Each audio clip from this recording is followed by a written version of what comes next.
بسم اللہ الرحمن الرحیم۔ السلام علیکم، کیسی ہیں آپ سب؟ اللہ پاک سے امید کرتی ہوں سب بخیر و عافیت ہوں۔ آج جمعہ کا دن ہے اور رمضان کی آمد ہے۔ میں نے سوچا کچھ باتیں کر لوں اپنی بہنوں کے ساتھ۔ پلیز یہ مت سمجھیے گا کہ میں نے اپنے ویوز بڑھانے کے لیے میں یہ کہہ رہی ہوں، لیکن اس ویڈیو کو اینڈ تک لازمی دیکھیے گا۔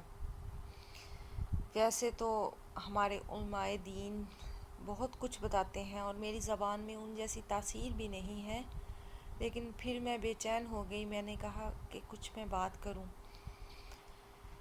ہماری زندگی بھی ایک سفر کی طرح ہے۔ ہم مسافر ہیں اس دنیا میں، ہم نے یہاں سے چلے جانا ہے۔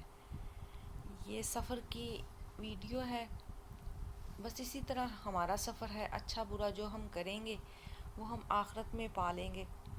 میری بہنوں خود تصور کرو، ہم کہتے ہیں کہ ہم نے مرنا ہے، ابھی نہیں، وہ آنے والے پل کی ہمیں بالکل بھی خبر نہیں ہے، اگلے ہی لمحے کیا ہو جائے۔ اور اب تو بکثرت اموات ہوتی ہیں، اچانک اموات، کچھ پتہ نہیں چلتا۔ اور وہ قبر کی رات ہوگی جب نہ بہن بھائی ماں بیٹی اولاد کوئی بھی ہمارے پاس نہیں ہوگا، ہمارے صرف اعمال ہوں گے۔ دنیا تو چند روزہ ہے۔ بہنوں کے لیے خاص طور پہ میرا پیغام ہے پردے کے حوالے سے۔ میں آپ کو بتاتی ہوں کہ خاتون جنت حضرت فاطمۃ الزہرا رضی اللہ تعالیٰ، ان سے بڑھ کے باپردہ خاتون تو روئے زمین نے نہیں دیکھی۔ ان کو اپنے پردے کی اتنی فکر تھی کہ ایک روز انہوں نے حضرت بی بی اسماء، ایک صحابیہ تھی، ان سے ذکر کیا تو فرمایا کہ دنیا میں تو پردہ کیا، لیکن مجھے فکر ہے کہ مرنے کے بعد جب عورت بے بس ہوتی ہے، اس کے جسم کو لے جایا جاتا ہے کفن کے بعد جنازے کے لیے، تو پھر اس کی حیت نظر آتی ہے جسمانی، تو اس کی مجھے فکر ہے۔ تو پھر حضرت اسماء نے بتایا کہ حبشہ کی جانب جب ہم ہجرت کر کے گئے تھے، وہاں رواج تھا کہ چاروں پایوں کے ساتھ 4 درخت کی شاخیں یا ٹہنیاں باندھ دی جاتی، ان کے گرد کپڑا لپیٹ کے وہ کپڑے کا حصار ہو جاتا، ایک ڈولی سی بن جاتی، اس طرح سے پھر جنازہ لے کے جایا جاتا۔ تو حضرت بی بی فاطمہ خوش ہوئی، آپ نے فرمایا کہ میرے ساتھ بھی ایسا ہی کرنا۔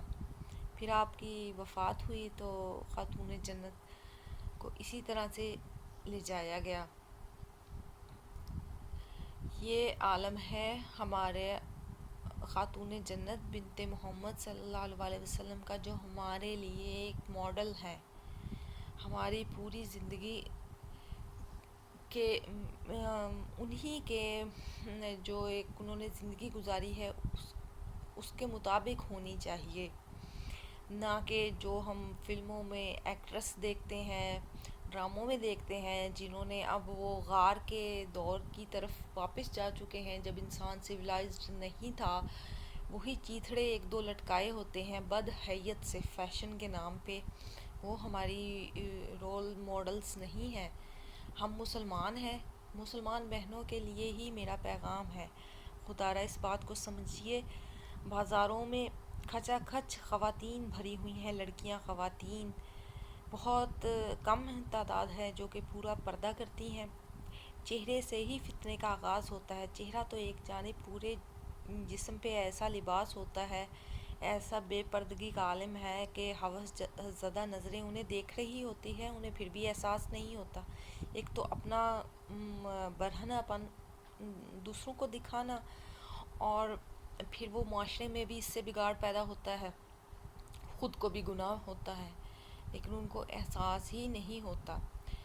ہماری تو ساری آرائش زیبائش صرف ہمارے شوہر کے لیے ہے، والد اور بھائیوں کے سامنے بھی، اولاد کے سامنے بھی، حتیٰ کہ ہم چہرہ ہی ننگا کر سکتے ہیں، ہاتھ پاؤں۔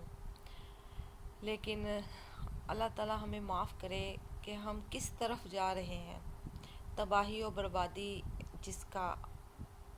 جس کی منزل ہے ان کاموں کی، ہم اس طرف جا رہے ہیں، اور اللہ تعالیٰ کے عذاب سے ہم جانے، شاید ہم شاید کیا یقیناً امت محمدی ہے ہم صلی اللہ علیہ وسلم، اس وجہ سے ہم بچے ہوئے ہیں، ورنہ تو ہمارے سارے کام ایسے ہیں۔ اس بے حیائی اور بے راہ روی کا ہی نتیجہ ہے کہ آئے روز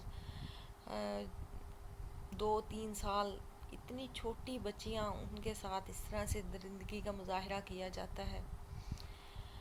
اور اگر ہم ان چیزوں کا خیال رکھیں، یہ معاشرے میں جو بے راہ روی ہے، بے حیائی سے ہی یہ سارے فتنے پیدا ہوتے ہیں۔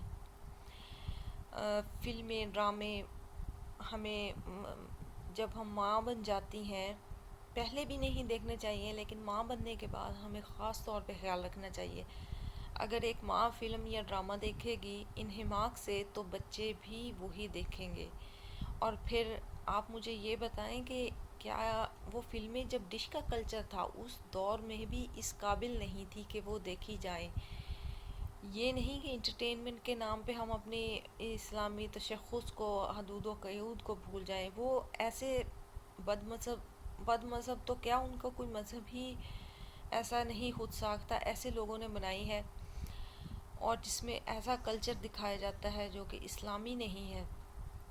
اور آج کل کے جو ہمارے ڈرامے ہیں، اس میں ناجائز محبت دکھائی جاتی ہے۔ اسلام میں تو یہ چیز ہے ہی نہیں۔ اسلام تو نفی کرتا ہے کسی غیر محرم سے اس طرح سے تعلقات استوار کرنے سے۔ پہلی نظر معاف ہے اور دوسری نظر پھر معاف نہیں ہے۔ یہاں سے ہی آپ سوچئے، اسلام نے اسی چیز سے سب سے پہلے یہ حد لگا دی تاکہ سلسلہ آگے ہی نہ بڑھے۔ لیکن ہم کس طرف جا رہے ہیں؟ ہم کن کی پیروی کر رہے ہیں؟ پلیز یہ سوال آپ خود سے بھی کیجئے گا۔